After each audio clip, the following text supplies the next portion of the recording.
Hello friends, welcome to Shri Tamil channel. இன்றைக்கி நம்ம பார்க்க போகிறது ஒரு சூப்பரான ஈவினிங் ஸ்நாக் ரெசிபி. சக்கரவள்ளி கிழங்கு இருந்தால் இந்த மாதிரி ஈவினிங் ஸ்நாக்குக்கு ஒரு சூப்பரான இனிப்பு போண்டா செஞ்சு பாருங்கள். சாப்பிட ரொம்ப ரொம்ப நல்லாயிருக்கும்.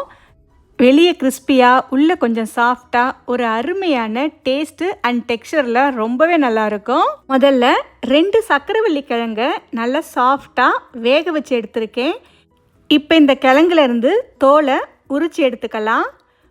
தோலை உரித்த இந்த கிழங்கை ஒரு மிக்சி ஜாரில் சேர்த்துக்கங்க. தேவைப்பட்டால் கொஞ்சமாக தண்ணி சேர்த்து கொஞ்சம் கூட கட்டி இல்லாமல் நல்ல பேஸ்ட்டு மாதிரி அரைச்சி எடுத்துகிட்டு வந்துடுங்க. இப்போ இதே மிக்சி ஜாரில் 1 கப் அளவுக்கு கோதுமை மாவு சேர்த்துக்கங்க. இது கூடவே 1/4 கப் அளவுக்கு ரவை சேர்த்துக்கங்க. வறுத்த ரவை, வறுக்காத ரவை, எந்த ரவை வேணாலும் சேர்த்துக்கலாம். 1/2 கப் அளவுக்கு பொடிச்ச வெல்லம் சேர்த்துக்கங்க. வெல்லத்துக்கு பதிலாக சர்க்கரை கூட சேர்த்துக்கலாம்.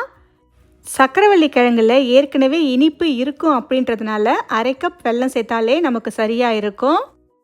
அடுத்து 2 ஏலக்காய் சேர்த்துக்கங்க. இப்போ இது கூட ஒரு 1/4 கப் அளவுக்கு தண்ணி சேர்த்து நல்ல மைய அரைச்சி எடுத்துக்கங்க. இன்னும் தண்ணி தேவைப்பட்டால் 1-2 டேபிள் ஸ்பூன் மட்டும் சேர்த்துக்கங்க. ரொம்ப தண்ணி சேர்த்து மாவை தண்ணியை அரைச்சிடக்கூடாது. நல்லா கெட்டியாக இட்லி மாவு பதத்துக்கு அரைச்சி எடுத்துக்கணும். இப்போ பார்த்திங்கன்னா அரைச்சி எடுத்தாச்சு. இப்போ இதை வேறொரு பாத்திரத்துக்கு மாற்றிடலாம். மாவோட கன்சிஸ்டன்சி பார்த்திங்கன்னா இந்த அளவுக்கு நல்லா கெட்டியாக இருக்கணும். அதுக்கு ஏற்ற மாதிரி அரைச்சி எடுத்துக்கங்க. அரைச்ச இந்த மாவை ஒரு 10 நிமிஷம் அப்படியே வச்சுடுங்க. ரவை லேசாக ஊறி வரட்டும்.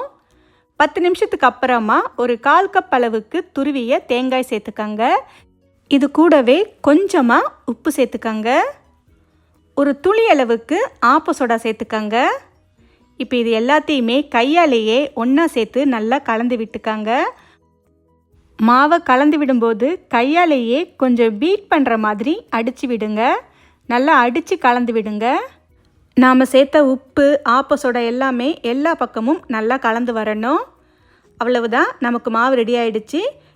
கையில் லேசாக தண்ணி தொட்டுட்டு இந்த மாதிரி மாவை கொஞ்சம் கொஞ்சமாக கிள்ளி சேர்த்திங்கன்னா அழகாக வரும். அடுத்து ஒரு பேனில் எண்ணெயை நல்லா சூடு பண்ணிக்கோங்க. எண்ணெய் ஓரளவுக்கு சூடானதுக்கு அப்புறமா மாவை எடுத்து இந்த மாதிரி சின்ன சின்னதாக கிள்ளி சேர்த்துக்கங்க. நீங்கள் பெரிய சைஸ் போண்டாவை கூட சேர்த்துக்கலாம். சின்ன சின்னதாக சேர்க்கும்போது உங்களுக்கு சீக்கிரமே உள்பக்கம் நல்லா வெந்து வந்துடும். அதுக்காகத்தான். இப்போ இதை சேர்த்ததுக்கப்புறம் அடுப்பை மீடியம் ஃப்ளேமில் வச்சு நல்லா வேக விடுங்க. எல்லா போண்டாவும் மேலே எழுந்து அழகாக சூப்பராக வெந்து வரும். மீடியம் ஃப்ளேமில் அடுப்பை வச்சு லேசாக திருப்பி விட்டு வேக விட்டுக்கங்க. அடுப்பை ஹை ஃப்ளேமில் வச்சிங்கன்னா உங்களுக்கு மேல் பக்கம் சட்டுன்னு நிறம் மாறி வந்துடும். உள்ளே சரியாக வெந்து வராது.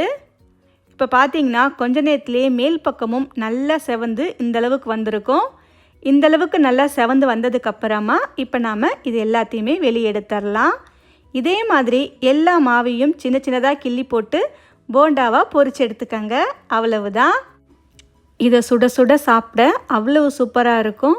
வெளியே இருந்தாலே ஒரு 2 நாள் வரைக்கும் கூட கெட்டு போகாது. ஓகே ஃப்ரெண்ட்ஸ், இந்த ரெசிப்பியை உங்கள் வீட்டில் ஒரு முறை ட்ரை பண்ணி பார்த்துட்டு எப்படி இருக்குன்னு சொல்லுங்கள். இந்த ரெசிபி உங்களுக்கு பிடிச்சிருந்தா லைக் பண்ணுங்கள், ஷேர் பண்ணுங்கள். ஸ்ரீ தமிழ் சேனலுக்கு சப்ஸ்கிரைப் பண்ணுங்கள். தேங்க்ஸ் ஃபார் வாட்சிங்.